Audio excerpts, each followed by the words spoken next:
Assalamualaikum warahmatullahi wabarakatuh. Bismillahirrahmanirrahim. Alhamdulillahi rabbil alamin. Wassalatu wassalamu ala asyrafil mursalin wa ala alihi wa sahbihi ajma'in. Subhanaka la ilma lana illa ma 'allamtana innaka antal alimul hakim. Wa la hawla wa la quwwata illa billahil aliyyil azim. Wa la hawla wa la quwwata illa billahil aliyyil azim. Wa la hawla wa la quwwata illa billahil aliyyil azim. Rabbi shrah li sadri wa yassir li amri wahlul 'uqdatam min lisani yafqahu qawli amma ba'd. Qala Allah Ta'ala fil Qur'an al-'azim a'udzu billahi minasy syaithanir rajim. Wallahu akhrajakum min butuni ummahatikum la ta'lamuna syai'a wa ja'ala lakumus sam'a wal absara wal afida la'allakum tashkurun. Sadaqallahul azim. Alhamdulillah, syukur pada Allah Subhanahu wa taala. Sama-sama kita menunaikan sembahyang subuh berjamaah. Mudah-mudahan amal ibadah kita diterima oleh Allah Subhanahu wa ta'ala.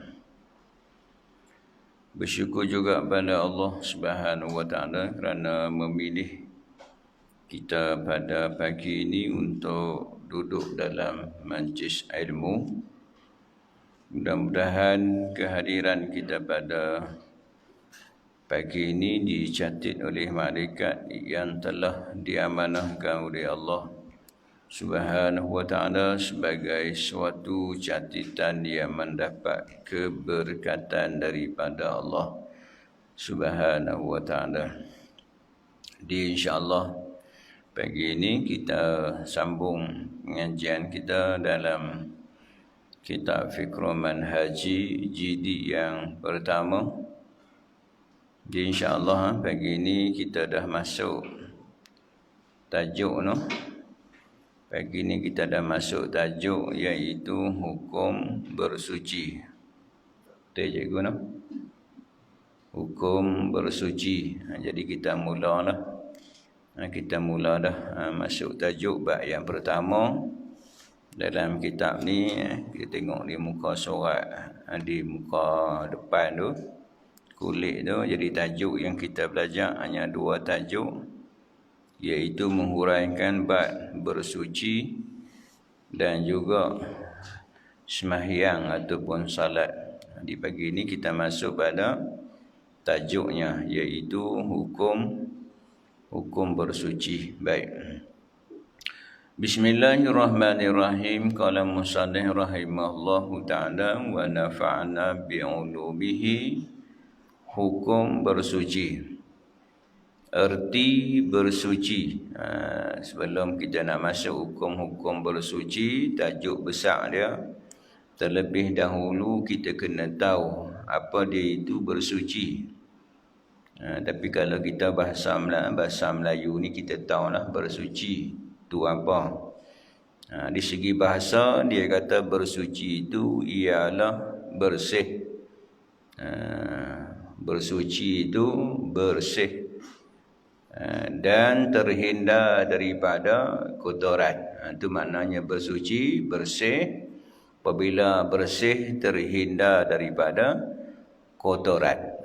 Itu kalau orang tanya kita, erti bersuci itu apa? Maknanya bersih, iaitu terhindar daripada kotoran. Jadi kalau ada kotoran lagi, ia tidak dinamakan bersuci. Kalau ada kotoran, sama ada najis tu najis berbentuk hisiah ataupun maknawiyah. Sama ada kalau ada kotoran tu berbentuk hisiah yang nampak jirim bentuk dan sebagainya, maksudnya tak suci ya. Sebagai contoh, kita duk sebut selalu, kalau di bawah kuku kita tu ada kotoran, tidak dinamakan bersuci lagi lah.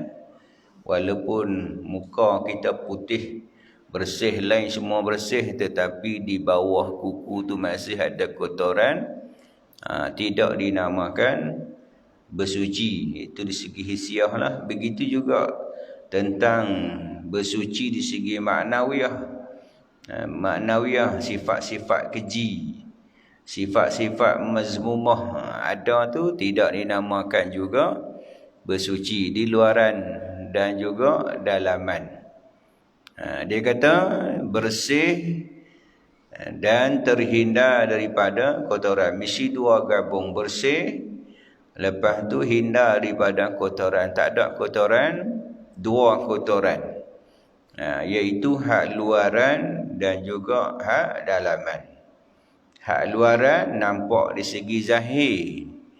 Hak dalaman pandangan Allah Subhanahu wa ta'ala. Zahir orang nampak ada tahi, ada darah, ada nanah dan sebagainya, nampak. Yang tu kita jaga ada agak-agak. Selalu jaga noh, malu. Malu tengok-tengok ada kotoran. Tu kadang-kadang tengok orang perempuan lah, selalu orang perempuan lelaki hingga sikit. Dia nak keluar mana-mana tu tengah jam baru bermuka, buh bedak di muka. Kita nak pergi pukul 12.30, kena awal lah. Pukul 11 tu kena siap dah. Jadi dia nak kena bersih hak luaran tu, sifat orang perempuan lah. Tapi itu hak luaran.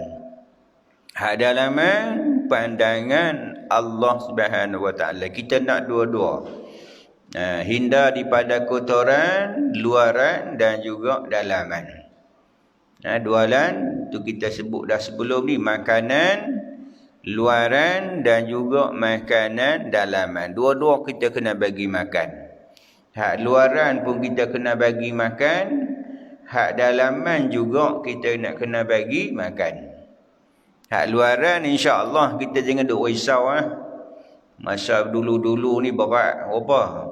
Saya dulu berat 52 dulu ni. Masa baru menikah dulu 52, lah ni 80.3. 80.3, jangan duk risau yang tu.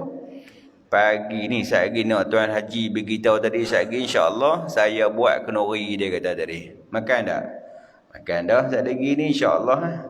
Tapi kita insya-Allah pagi ni sebelum kita makan hak luaran, hak berdalaman pun kita dah makan dah ni. Duduk dalam majlis ilmu kita berzikir, kita beribadat, itu makanan dalaman kita. Dua-dua nak kena bagi makan.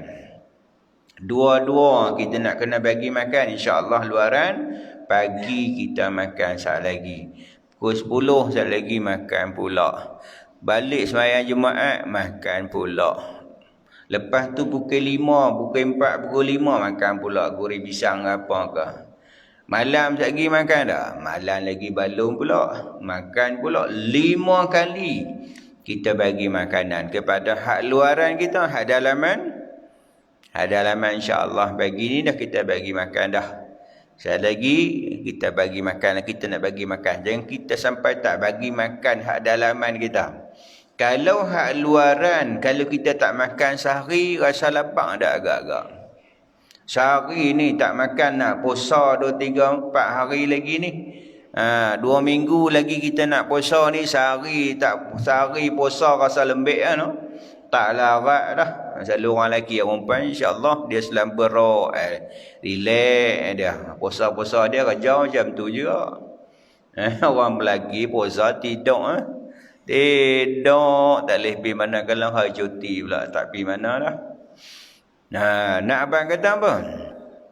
Kita nak puasa tak makan pagi tu, kita sahur tu sunat, kita sahur, lewatkan sahur. Lepas tu buka pula sunat awal, kita makan semua lebih kurang 13 jam 14 jam kita tak makan, tu pun kita tak larat dah. Bayangkan kalau hak berdalaman kita tak bagi makan. Seminggu kadang-kadang baru dengar tazkirah, baru dengar khutbah seminggu sekali. Bagi makan seminggu sekali hak rohani kita, agak-agak macam mana? Kalaulah dia tak bagi langsung, maka hak rohani kita tu akan mati ya. Ini kita nak kena jaga. Baik, itu di segi bahasa lah. Sama ada dalam bentuk hisiah, yang itu yang dapat dirasa, yang boleh dirasa seperti najis. Hisiah ni hak boleh nampak najis, darah, nanah dan sebagainya. Hak luaran lah hak boleh nampak. Ataupun dalam ataupun seperti najis, atau maknawiyah seperti perkara yang mengaibkan, ataupun sifat-sifat keji. Ini hak luar, nak dua-dua nak kena ada. Bukan kita jaga hak luaran sahaja dari segi sah batal semayang kita, sah semayang kita, puasa kita. Kalau kita ikut rukun-rukun syarat-syarat semayang kita, sah semayang kita. Tetapi hak maknawiyah tidak sah di sisi Allah Subhanahu wa ta'ala, tidak diterima oleh Allah Subhanahu wa ta'ala. Ini kita kena jagalah. Hak luaran sah di segi rukunnya, 13 rukun dengan syarat-syaratnya, sah ibadat kita. Tetapi di sisi Allah Subhanahu wa ta'ala tidak akan diterima oleh Allah Subhanahu wa ta'ala. Ini yang kita takut. Kita takut amalan-amalan yang kita buat tu tidak diterima oleh Allah Subhanahu wa ta'ala, kerana kita ni ada sifat-sifat maknawiyah, sifat-sifat terkeji, sifat-sifat yang mengaibkan. Jadi kita kena buang dua-dua. Luaran pun kita kena bersih, dalaman juga kita kena bersih. Sebab kita sebut dah, nanti kita akan sebut ni dalam surah Al-Baqarah ayat 222, Allah Subhanahu wa ta'ala berfirman yang bermaksud sesungguhnya Allah suka kepada orang yang bertaubat, Allah suka kepada orang yang bersih. Dua-dua Allah suka. Hak luaran pun Allah suka, hak dalaman juga Allah suka. Hak dalaman ialah membersih daripada hak sifat-sifat ni. Sifat-sifat tercela ni kita kena buang, kena bersih. Bersih dengan amalan-amalan zikirnya apa ni, dia menghapuskan segala hak kotoran-kotoran yang ada ni. Hak luaran dengan bersih, dengan mandi, dengan bersuci, dengan mengangkat adat kecil, adat besar dan sebagainya. Jadi kita nak kena jaga dua lah. Dia sebut dengan hisiah ataupun maknawiyah, iaitu perkara yang mengaibkan atau sifat-sifat keji. Baik, itu hak bahasa. Mengikut istilah syarak, bersuci ialah bersuci mengikut istilah syarak ialah perbuatan yang apabila dilakukan akan mengharuskan sembahyang. Di segi syarak juga, bersuci ialah perbuatan apabila dilakukan akan mengharuskan sembahyang didirikan, ataupun apa perkara yang berkait tentang hukum sembahyang. Bersuci ni, bersuci ni kalau kita nak mengangkat adat ni, sama ada suci itu pada badan, suci pada pakaian, suci pada tempat yang kita nak sembahyang, atau juga suci pada hadas kecil dan juga hadas besar. Ini kita kena jaga betul-betul. Suci pada badan daripada kotoran najis dan sebagainya. Pakaian daripada najis, iaitu menghilangkan bau, menghilangkan rasa, menghilangkan warna. Tetapi kalau warna yang susah untuk dihilangkan sedikit, dimaafkan oleh syarak. Semua yang tu dimaafkan oleh syarak. Sekiranya susah dah. Tapi selalunya kita di Malaysia ni, kalau pakaian kena darah tak guna dah, no. Sebab pakaian kita banyak. Tapi kalau kita tak ada pakaian tu yang kita guna untuk semayang, sedikit suci susah untuk dihilangkan, dimaafkan oleh syarak. Najis tapi dimaafkan oleh syarak, insya-Allah nanti sampai tajuknya, iaitu najis-najis yang dimaafkan oleh syarak. Najis tapi dimaafkan oleh syarak. Sebagai contohlah, kita susah nak jaga bulu kucing di rumah kita tu. Iaitu bulu yang binatang yang boleh makan dagingnya, bulunya suci. Tapi yang binatang yang tak dimakan dagingnya, bulunya adalah najis. Kucing makan tak? Kita makan tak daging dia? Tak makan. Tapi dia duduk dengan kita tak? Duduk. Najis, tetapi kalau sedikit dimaafkan oleh syarak. Najis tapi dimaafkan oleh syarak kerana susah kita nak jaga. Tapi kalau banyak, dia ketui-ketui dalam poket kita bulu kucing. Sedikit dimaafkan oleh syarak sebab dia susah nak jaga. Susah dia nak jaga. Jadi kalau sedikit dimaafkan oleh syarak. Nanti kita akan bicara nanti sampai pada tajuk dia. Baik. Dia kata apabila mengikut istilah syarak ialah perbuatan yang apabila dilakukan akan mengharuskan sembahyang, didirikan atau apa-apa perkara yang berkait dengan hukum sembahyang seperti berwuduk. Seperti berwuduk. Maksudnya berwuduk tu ialah mengangkat hadas kecil.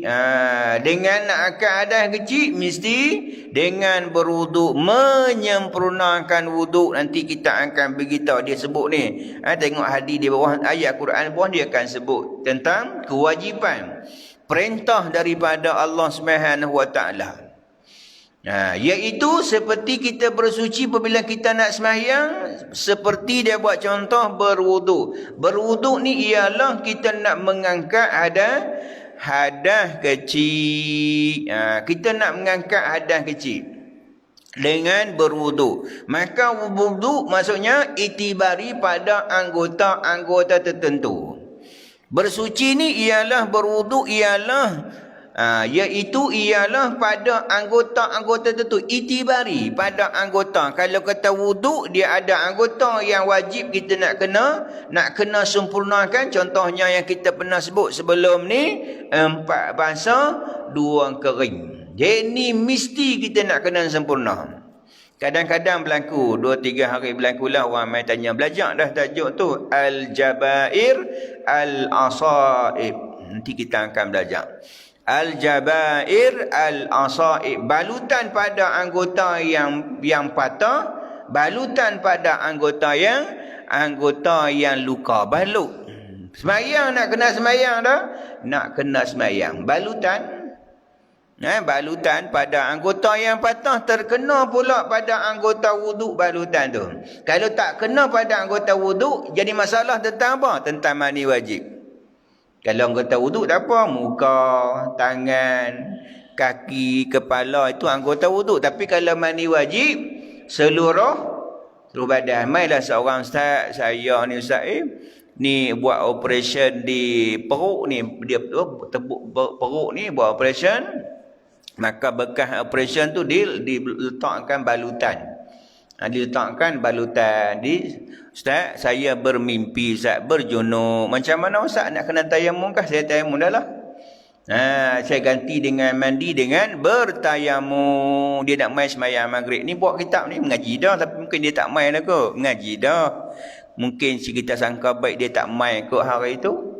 Dia buat main, nak mengaji. Dia kata, Ustaz, saya ni ganti mandi wajib dengan bertayamum. Dia tayamumnya. Bertayamumnya. Macam mana Ustaz? Hukumnya tidak sah. Dia kena mandi. Dia kena mandi, tak boleh ganti dengan tens apa. Sebab yang operation tu di perut, balutan tu ada di perut. Maka basuh anggota yang sihat. Anggota sihat wajib kena basuh. Selain daripada hak balutan tu, kena basuh. Anggota yang sihat kena basuh sebab dia ada 3 syarat. Kalau orang Al-Jabair tentang hak balutan ni dengan ada 3 syarat. Yang pertama ialah membasuh anggota yang sihat. Contohnya operation di perut, balutan di perut. Maka anggota lain kena basuh dah. Anggota yang sihat semua kena basuh. Kecuali anggota yang balut saja. Yang kedua ialah menyapu di atas balutan. Ambil ayat sapu. Ta'abudi saja, ikut saja perintah Allah. Kalau sapu bukan nak kena pun. Sapu atas balutan. Tak kiralah kain ke apakah balutan tu. Sapu di atas balutan. Sapu. Ta'abudi ikut perintah Allah SWT. Yang pertama basuh anggota yang sihat semua. Yang kedua sapu di atas balutan. Lepas tu yang ketiga bertayamum. Ganti kepada balutan tadi ni. Jadi kalau ada balutan maka dia kena ganti dengan tayamum. Habis Ustaz saya nak kena balik mandi. Nak kena balik mandi lain lah. Tak sah kalau tayamum. Lepas tu hak sebelum ni nak kena qada. Hak sebelum ni di masa operation tu dia kena qada lah. Sebab dia hanya tayamum je. Tayamum lepas tu contohnya abang ni malam ni sembahyang maghrib. Sembahyang maghrib sekali lagi ni balik mandi. Lepas tu buat macam saya sebut tadi ni. Sembahyang maghrib sekali lagi nak sembahyang isyak kena tayamum lagi kalau tak batal wuduk. Kena tayamum. Tak kena kalau tak kena tayamum. Maksudnya kalau kena pada anggota wuduk kena tayamum. Tapi kalau di perut tak perlu tayamum. Tapi kalau wuduk, kalau kena anggota wuduk, balutan pada anggota wuduk kena tayamum. Satu waktu untuk satu tayamum saja. Kalau batal wuduk, dua-dua kena buat. Wuduk pun kena buat, tayamum pun kena buat. Itu kalau kena pada anggota wuduk. Tapi abang kita ni dia di perut, maka tak perlu dengan tayamum lah kalau dia nak sembahyang isyak. Hanya kalau dia batal wuduk, berwuduk sebab tidak kena pada anggota wuduk. Tapi kalau mandi, dia kena tayamum, kena basuh anggota yang sihat dan nak kena tayamum. Tu kadang-kadang berlaku macam ni. Kadang-kadang kita buat, jadi takut amalan-amalan kita tu tak sah. Kenapa kita tak ikut ni kaedah-kaedah yang hak kita, kaedah bersuci ni. Ni insya-Allah nanti kita akan sebutlah tajuk-tajuk tu. Baik. Seperti berwudu kepada siapa yang tidak dalam keadaan berwudu, mandi kepada siapa yang diwajibkan mandi, dan menghilangkan najis daripada pakaian, badan dan tempat. Menghilangkan najis pada pakaian, badan dan tempat. Ni kena jagalah. Kalau pakaian, cara basuh kita lah. Cara basuh kita. Kalau badan-badan, bersihkan badan kita. Kotoran kita menghilangkan bau rasa dan warna pada badan, pakaian dan tempat jugalah. Itu di segi hukum syarak. Baik. Islam mengambil berat kebersihan dan bersuci.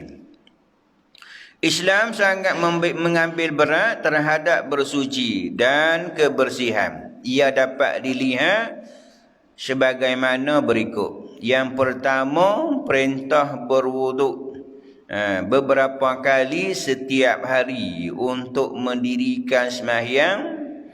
Orang tanya, satu, dua, tiga, orang tanya, Ustaz, kalau bulan Ramadan ni Ustaz, ada orang begitu, ada cara-caranya kalau nak bersama tak kena kafarah. Ada kata ada yang berang begitu, ada helah-helahnya. Contohnya kita tak mau kafarah, ada cara helahnya. Boleh betul ke Ustaz helahnya tak kena kafarah? Macam kita buat main-main buat hukum ni. Ada tuan-tuan dia cara helah untuk dia nak bersama, nak bersetubuh di waktu siang. Sedangkan bagi kita Imam Syafi'i, hukumnya kena kafarah. Kena bayar kafarah 2 bulan berturut-turut. Dia kata ada kaedah iaitu buka puasa dulu Ustaz. Dia buat macam tu. Kena buka puasa dulu kan batal, lepas tu tak apalah. Jaga tuan-tuan. Kalau buka puasa dengan sengaja, hukumnya dosa besar.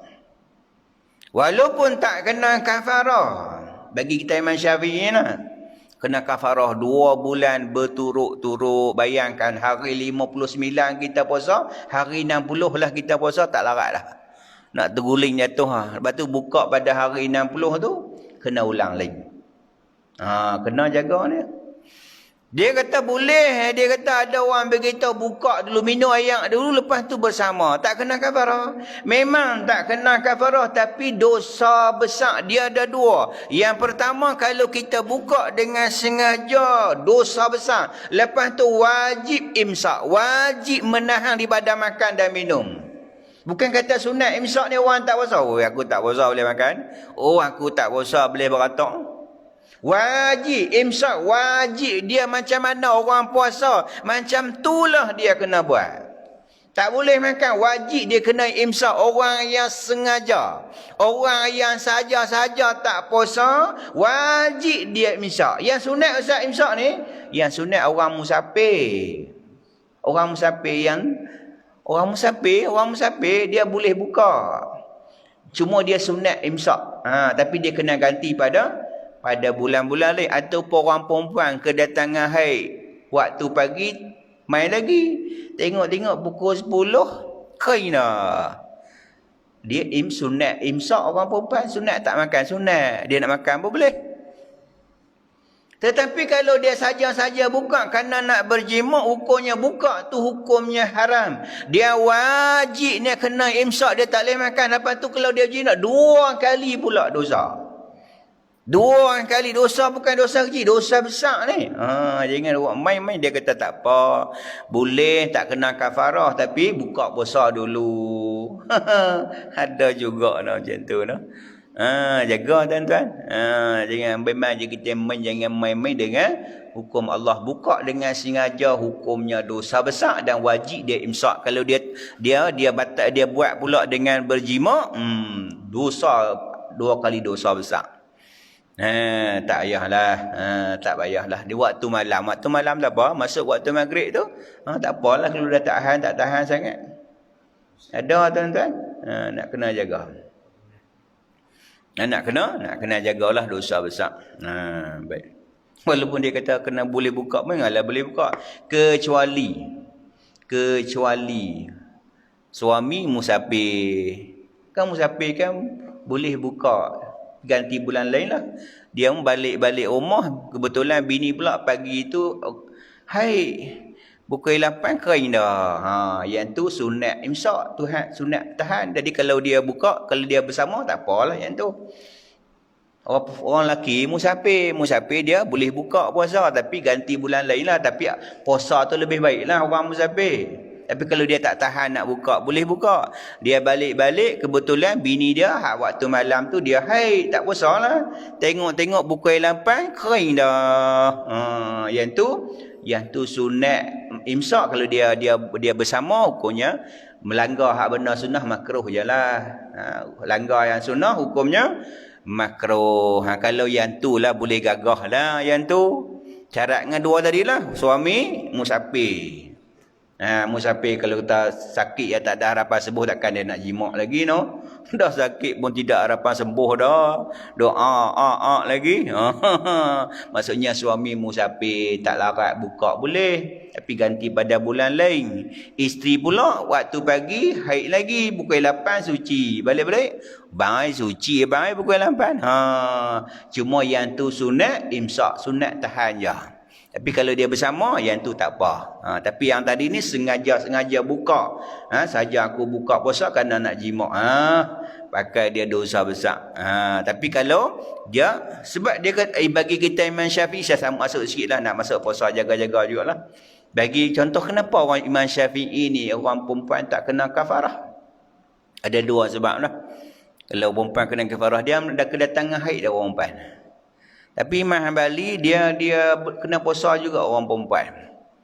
Orang perempuan kena puasa juga kalau berlaku jimak pada Ramadan. Habis Ustaz tak boleh turut-turut. Imam Syafi'i tak apa. Orang perempuan kalau dia mai haid, dia berhenti contohnya, dia puasa contohnya sebulan, mai haid. Habis haid tu dia sambung balik. Itu bagi Imam Hanbali. Imam Hanbali. Kita Imam Syafi'i orang perempuan tak payah. Jangan ada buat pula. Orang perempuan tak payah bayar kafarah. Yang bayar kafarah adalah orang lelaki. Yang pertama sebab orang perempuan kedatangan haid. Yang kedua sebab apa orang perempuan dia tak kena kafarah. Sebab orang perempuan apabila dia berjimak, jimak ni sampai tak mana? Tan hasyafah tu maknanya jimak. Hasyafah. Siapa tahu hasyafah? Tahu tak hasyafah apa? Itulah kepala zakat. Nak sebut kepala zakat kau tuan-tuan kata kepala zakat sebut nampak tak elok, sebut hasyafah. Dalam kitab sebut hasyafah. Masuk lebih pada kepala zakat tu. Ustaz macam cakap macam tu pula nah. Tuan cakap lah bab hukum. Masuk lebih pada kepala zakat tu maknanya jimak. Sebelum tu tidak dinamakan jimak lagi. Maksudnya perempuan bila sebelum masuk hasyafah, sebelum masuk sampai kadar kepada kepalakan tu, ketika tu bukan jimak lagi. Dia membatalkan puasa. Masuk tu orang perempuan membatalkan puasa. Ini kita akan masuk ni pada jilid yang kedua. Nanti 10 tahun lagi lah. Jilid yang kedua. Fiqh Manhaji jilid yang kedua tu. Tuan Imam tu. Jilid yang kedua. Masuk maknanya hasyafah, masuk hasyafah. Sebelum masuk hasyafah orang perempuan, sebelum habis hasyafah, masuk hasyafah tu dah batal dah puasanya. Batal dulu orang perempuan dah batal, kita batal. Kita tak batal. Kita tak batal lagi. Jadi bila masuk sikit dah batal puasa. Bila masuk baru kira jimak tu orang perempuan tak perlu kafarah dua sebab tu lah. Dah perempuan haid dan juga perempuan batal dulu lepas tu dia baru jimak. Dia batal dulu. Masuk kepala, masuk hasyafah tu belum sampai syafah sampai tahap dia tu dia batal puasa. Masuk hasyafah baru dia kira jimak lah. Nampak macam ni sikit lah. Tapi esok kita sampai tajuk tu kita terpaksa beritahu lah benda-benda yang bab hukum. Benda-benda bab hukum kita kena ceritalah. Baik. Islam sangat mengambil berat terhadap bersuci dan kebersihan. Ia dapat dilihat sebagaimana berikut: perintah berwuduk beberapa kali setiap hari untuk mendirikan sembahyang. Nak abang kata Islam ni mengambil berat sungguh. Nak suruh kita ni bersih sungguh. Beberapa kali suruh kita berwuduk. Nak sembahyang sekurang-kurangnya berwuduk sekurang-kurangnya 5 kali wuduk. Habis Ustaz, kalau sekali kita wuduk lepas tu tak batal sampai 5 waktu, tak apa gunalah satu wuduk tu. Walau bagaimanapun kita Imam Syafi'i sunat memperbaharui wuduk. Habis niat macam mana Ustaz? Adakah niat mengangkat dadak lah? Kita bukan berhadas lagi. Niat memperbaharui wuduk. Contohnya ni kita sembahyang subuh ni ada wuduk. Sampai waktu zuhur lagi tak batal lagi wuduk kita. Boleh tak nak berwuduk? Boleh. Sunat memperbaharui wuduk kita.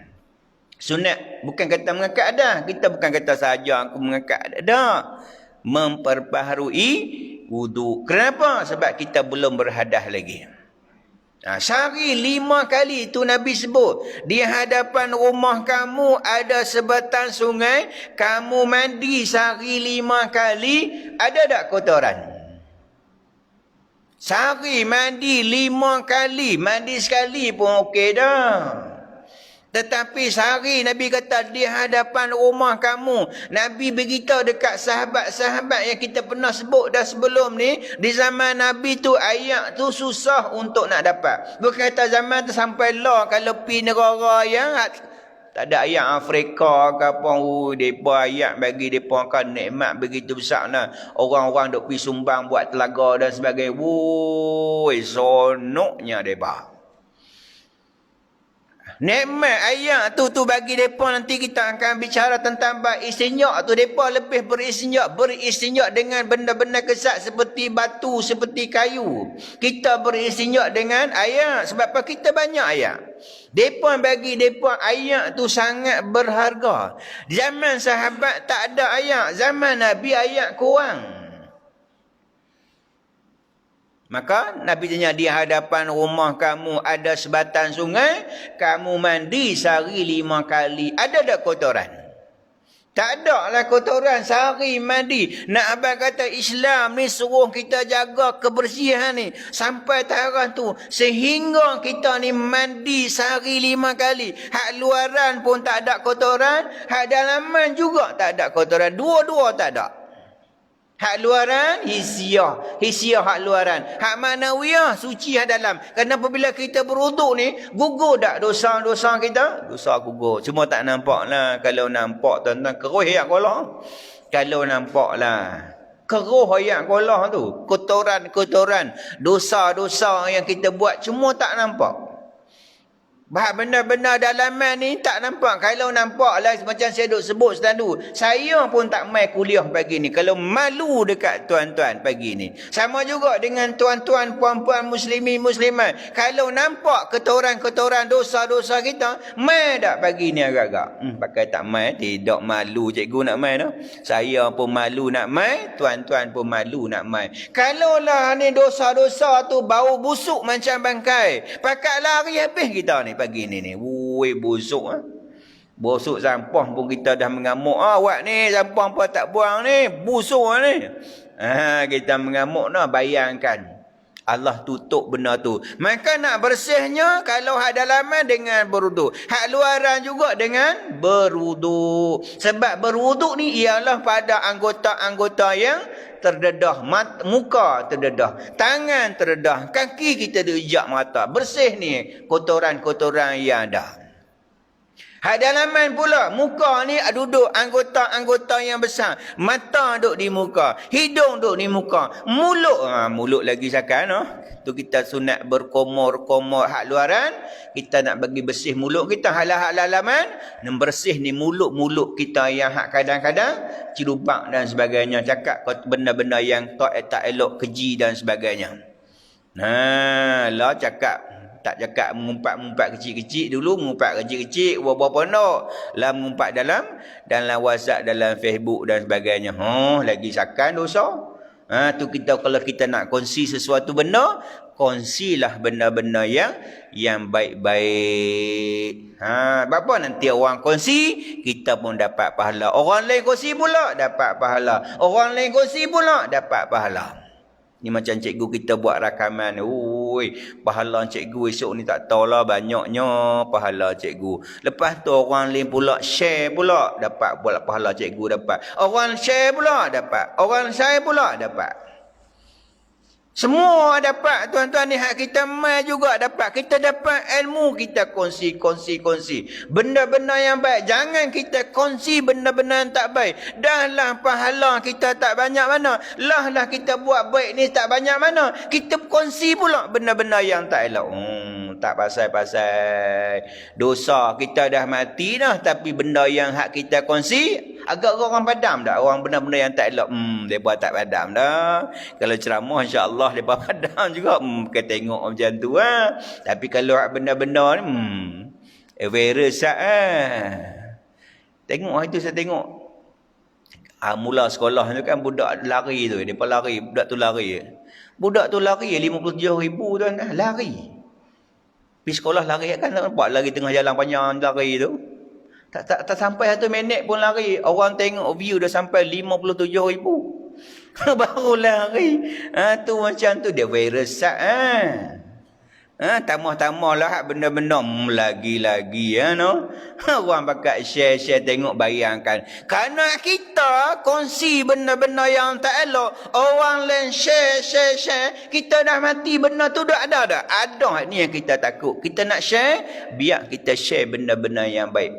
Ataupun kalau sampai benda yang tak baik. Orang lain share benda tak baik. Sampai tang kitanya kita stop. Dengan kita kongsi. Kalau kita kongsi juga, kita juga dapat saham. Man ala ma'syati walau bisyatin kalima kana syarikatan lahu fiha, Nabi beritahu. Siapa menolong benda-benda yang tak baik, benda-benda yang maksiat, kita tolong, kita bantu, kita tolong share. Kana syarikatul bagi mereka macam sama-sama macam orang buat maksiat. Nabi kata, nak kena jaga biar kongsi benar-benar yang baik. Kalau kita reti menulis, kita tulis. Kita pula senang nak tak boleh cakap, tulis hantar. Orang macam, oi bagus ni. Kongsi benda-benda yang baik. Hantar gambar-gambar yang baik-baik. Kongsi kuliah. Macam-macam kita pakat-pakat kongsi. Mudah-mudahan hak perkongsian kita orang dapat pahala. Orang tu dapat mengamalkan pula. Oi, pahala di atas. Pahala di atas pahala. Macam kita duduk pagi ni lah. Kita masuk pagi ni. Kita duduk dalam majlismu. Kita nak mai semayang pun pahala dah. Dia langkah kita pahala. Ampun dosa kita. Angkat aja kita masuk pula. Kita ikut kita masuk langkah pula kanan sebelum masuk baca doa masuk masjid, langkah kanan, lepas tu sebelum duduk sembahyang sunat, pahala atas pahala, duduk pula niat pula i'tikaf, pula dapat pahala, sembahyang dapat pahala, mengaji pahala atas pahala, hari Jumaat pula hari Jumaat pula tuan-tuan, pahala atas pahala, jangan kita dosa atas dosa. Nak kena jagalah benda-benda ni. Dah pahala tak banyak mana bagi kat orang pula. Macam kita dah sebut lah. Tak pasal-pasal keluar-keluar. Entah nak awak. Bini tu imam baru tu janda tu. Bukan sinilah cerita dah. Lain tempat tu. Di Afrika tu. Tak pasal-pasal pahala kita berpindah akaun ke. Tu imam kata, awak hari ni aku rasa sedap, rasa seronok hari ni. Rupanya pahala banyak dia dapat. Tu kata imam kata, kalau dia boleh mengumpat, nescaya dia akan mengumpat kepada maknya. Kalau boleh mengumpat, nescaya dia akan mengumpat mak dia, sebab pahalanya berpindah kepada mak dia. Tapi kita kadang-kadang pelik. Kalau hak dunia, kita suka seseorang, kita belanja tak kat dia? Belanja teh tarik ke nasi kandak ke belanja tu, sebab kita suka, kita sayang. Gelang pun kita beli tu. Kalau kat bini kita, Allah heran ramai tu ai Cina kot tu, beratok banyak kedai mak. Sampai kalau perempuan hingga ke lah, orang lelaki pun beratok juga. Duit banyak kita tu. Saya lalu kat kulim tu, ramai orang kedai mah laku mah tu. Mah murah kot cikgu. Kau cikgu pun pi ke? Tak apa, tak salah pakailah untuk suami kita. Untuk suami kita bagi pakai elok-elok. Pokoknya boleh buat simpanan emas tu. Sebagai dia makin hari makin harga makin tinggilah emas tu. Ni kita nak kena jagalah baik. Sambung sikit. Sampai rupa tu dari mana? Ya. Jam setengah. Sejam setengah dah saya balik Ustaz. Baik sikit ni kita baca satu dah ni. Satu kita baca satu dah lah. Baik. Perintah berwuduk beberapa kali setiap hari untuk mendirikan sembahyang. Firman Allah Subhanahu wa taala dalam surah Maidah ayat 6. A'udzubillahi minasyaitonirrajim. Ya ayyuhallazina amanu idza qumtum ila shalah faghsilu wujuhakum wa aydiyakum ilal marafiq wamsahu biru'usikum wa arjulakum ilal ka'bain. Inilah dalil tentang kefarduan wuduk. Kalau orang tanya, inilah dalilnya. Pagi ni kita jumpa dalil tentang kefarduan wuduk. Kalau orang tanya kita, surah Al-Maidah ayat 6. Ayat dia, ya ayyuhallazina amanu iza kumtum ila salat faghsilu wujuhakum. Kalau kita hafal lagi baguslah. Hafal dah bagus. Baca ayat Quran pula dapat pahala. Dah kita ingat pun kita dapat pahala dah. Baca Al-Quran dapat pahala. Sekurang-kurangnya tu kita seru kita ni, kurang-kurangnya kita peruntukkan masa tak lama pun tak apa, 5 minit pun tak apalah. Kalau kita baca surah Al-Mulk pun 5 minit 30 ayat no, lebih kurang Tok Imam no. 5 minit 30 ayat baca Al-Quran. Kerana surah Al-Mulk tu akan menerangi kubur kita. Sebelum tidur baca 5 minit Jangan baca, jangan ketak habis-habis malas. Takkan 24 jam Allah bagi masa dekat kita. Hanya kita peruntuk takkan ni habis-habis kurang. Sekurang-kurangnya 5, takkan tak boleh kok 5 minit cikgu no. 5 minit 24 jam Allah bagi masa. Tengok Ustaz pun 4 jam. Menyanyi Ustaz tu pun tukar baju balai. 5 pasang no. 5 pasang pun 15 minit dah. Ngangai. Mula-mula biasalah Ustaz dapat kat jahat tu no. Tuan Ustaz. Kata tak tengok Ustaz. Macam awak tak faham no. 5 minit kita baca Quran sekurang-kurangnya. Sebelum tidur kita baca surah Al-Mulk. Kerana surah Al-Mulk akan datang bagi syafaat. Akan menerangkan kubur kita yang gelap gelita. Ataupun Nabi kata sebelum kamu tidur, kamu khatam Al-Quran. Boleh tak khatam Al-Quran? Baca 3 qul huwallah. Baca surah Al-Ikhlas. Surah Al-Ikhlas tu apa Ustaz? Tak tahu. Surah Kulhu. Kulhu dia tahu. Surah Kulhu dia tahu. Nabi kata sebelum tidur khatam Al-Quran. Tak sampai 5 minit, 10 minit. Bismillahirrahmanirrahim. Qul huwallahu ahad. Allahus samad. Lam yalid wa lam yulad wa lam yakul lahu kufuwan ahad. Tak sampai 10 minit sebelum tidur. Bacalah. Masa lain kita habis banyak kok, lain boleh 5 minit. Tapi kalau boleh banyak lagi baguslah. Hak sini insya-Allah sejam baca Quran ko no. Di sini hak tempat lain sejuta tempat lain no. Sini insya-Allah kita bakat baca Quran.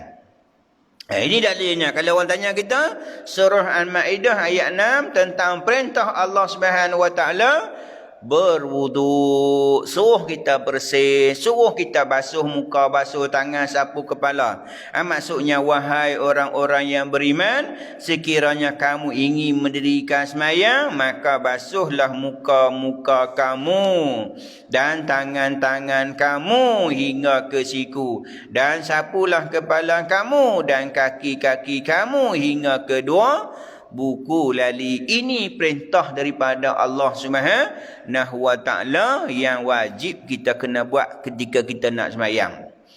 Inilah syarat dia sebelum nak sembahyang. Daripada inilah termasuk dalam syarat ataupun mukadimah sebelum kita nak sembahyang, kita kena berwuduk, kita kena mengangkat dah. Cuma dalam Quran sebut macam inilah cara nak berwuduk, tak ada dalam Quran. Nanti dia akan bergat wakmai lah. Hadis daripada Sayyidina Osman, hadis daripada Sayyidina Ali. Kita masuk tentang tajuk wuduk nanti dia akan wakmai. Hadis cara Nabi berwuduk tu macam mana. Kita berwuduk ni ikut siapa? Kita nak kena ikut cara Nabi berwuduk melalui hadis-hadis Nabi Muhammad sallallahu alaihi wasallam. Basuh muka macam mana, basuh tangan macam mana, basuh tangan macam sapu kepala macam mana, basuh kaki macam mana. Insya-Allah nanti kita akan beritahu sampai pada tajuknya. Cuma yang kalau hak di wuduk ni yang susah sikit pun tangan dan kaki lah, sebab bermula daripada hujung jari sehingga ke siku. Sama juga kaki bermula daripada hujung jari kaki sehingga hingga ke tumit. Dia akan cerita membasuh di atas kuku dan juga di bawah kuku. Itu yang masalahnya. Atas kuku insya-Allah, di bawah kuku itulah yang kadang-kadang jadi masalah yang kita tak pernah potong kuku. Ini masalahnya. Nanti kita akan sebut nanti. Dia kata tangan kamu hingga ke siku dan sapulah kepala kamu dan kedua dan kaki-kaki kamu hingga ke siku. Al-Maidah ayat 6. Sekurang-kurangnya kita kalau berwuduk, kalau batal wuduk sekurang-kurangnya 5 kali. Cuma kalau kita memperbaharui wuduk banyak badilah. Sampai kata wuduk ni bukan kata nak semayang. Sampai Nabi suruh kita sebelum tidur disunatkan juga berwuduk. Dalam keadaan apa? Kita nak tidur dalam keadaan apa? Bersih dalaman, bersih luaran. Kita tak mau. Sebab apa? Sebab apa kita tidur? Sebab tidur kita sunat berwuduk. Sebelum kita tidur tu kita separuh daripada kita mati, seolah-olah kita nak mati. Tersebut kita nak tidur tu bismikallahumma ahya wa amut. Dia seolah-olah macam kita kata kita ni mati kecil lah, matilah. Tapi nasiblah waktu pagi tu Allah kejutkan kita. Kita kata alhamdulillah illazi ahyana ba'da amatana. Allah hidupkan kita balik pada mati. Mati sekejap kita mati tadi ni, seolah-olah tadi ni. Kita syukur pada Allah, Allah hidup. Sebelum kita nak tidur, bersihkan jiwa kita dulu. Bersihkan badan kita. Sebab apa? Sebentar lagi ni kita nak hina, kita nak mati. Tak tahu tidur tu mati tu. Biar kita tidur dalam keadaan bersih luaran, bersih dalaman. Tu sebelum kita tidur, akhirkan kalimah tidur kita dengan la ilaha illallah. Ingat, sebelum tidur habis kita baca tasbih, baca bismillah, baca Fatihah, baca 3 kul, penutup tidur kita dengan la ilaha illallah. Batu tidur. Kakak ye kau dengar lagu ke apa? Tidur dengar lagu tak lena zat, dia buka lagu boh dia ni.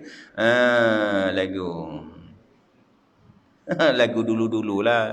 Saya pun tak ingat, nak nyanyi pun tak ingat, lagu dulu-dulu lupa dah. Tidur. Nabi kata siapa yang akhir kalam dia menyebut la ilaha illallah, dakhalal jannah, masuk syurga. Tidak mati. Ada tuan-tuan tidak mati. Bini gerak, bantu pagi nak sembahyang subuh, gerak tak ada dah. Macam kita sebut lupa menakan saya di kampung tu. Gerak sembahyang subuh, dia baru saja meninggal. Balik Mekah malam tu duduk sembang seronok lah. Yang tak sihat isteri dia, demam isterinya di Mekah. Balik malam tu buat balik lah macam-macam tasbih dengan buah kurma macam-macam lah. Kita duduk sembang rayuh hendah rumah dia. Dia kata hampa sembang lah, Pak Long nak tidur lah. Tidur waktu pagi besok nak gerak subuh, dia telah balik bertemu dengan Allah Subhanahu Wa Taala. Balik mati di Malaysia. Kita pun jaga-jaga tidur sebahagian daripada mati kita. Sebelum kita tidur sunat berwuduk. Habis Ustaz wuduk puasa saya pergi sentuh bini batal pula. Biar pi batal pi lah. Sentuh bini pun dapat pahala. Sentuh bini, jangan sentuh bini orang Tentu bini kita dapat pahala. Tengok wajah mak, tengok wajah ayah, tengok wajah suami, tengok wajah isteri pun dapat pahala. Tengok balik perhati bini kita. Awak bang nak tengok lain macam ni, ada apa-apa ke? Kadang duk sangka baik, duk sangka lain pula. Kita tengok dapat pahala. Bini kita abang nak tengok abang yang lain macam ni. Abang nak beritahu sesuatu ni. Dia nampak kok lain pula kita nak buat pahala. Tengok dapat pahala. Sentuh pun dapat pahala. Habis kalau tak sentuh bini pun batal juga wuduk. Kan lena kan batal je kan lena kan batal lah wuduk. Sunat berwuduk. Buatlah. Jadi kita berhenti tantu dululah. Kita akan sambung yang kedua, iaitu dorongan atau gesaan supaya mandi pada keadaan tertentu. Firman Allah Subhanahu Wa Taala, A'udzubillahi minasyaitonir rajim, wa in kuntum junuban fatahharun. Jika kamu dalam keadaan berjunub, maka bersucikanlah. Wallahu a'lam. Baiklah, sama-sama kita tangguh kuliah kita pada pagi ini dengan tasbih kifarah dan salawat. Subhanakallah wa bihamdika asyhadu an la ilaha illa anta wa astaghfiruka wa atubu ilaik. Bismillahirrahmanirrahim. Wal 'asr innal insana lafi khusr illa allazina amanu wa 'amilus solihat wa tawassaw bil haqq wa tawassaw bis sabr. Bismillahirrahmanirrahim. Alhamdulillahirabbil alamin. Wassalatu wassalamu ala asyrafil mursalin wa ala alihi wa sahbihi ajma'in. Allahumma faqqihnahu fid din wa 'allimna ta'win wahdina ila siratikal mustaqim. Allahumma aghina bil ilmi wa zayyina bil hilmi wa akrimna bit taqwa jamilna bil afiyah. Allahumma iftah alaina futuhal arifin bi hikmatika wa anshur alaina min khazaini rahmatika ya arhamar rahimin. Rabbana atina fid dunya hasanah wa fil akhirati hasanatan wa qina adzabannar. Wa sallallahu ala sayyidina Muhammadin khatimil anbiya mursalin wa ala alihi wa sahbihi ajma'in. Walhamdulillahi rabbil alamin. Sekian billahi taufiq wal hidayah. Assalamualaikum warahmatullahi wabarakatuh.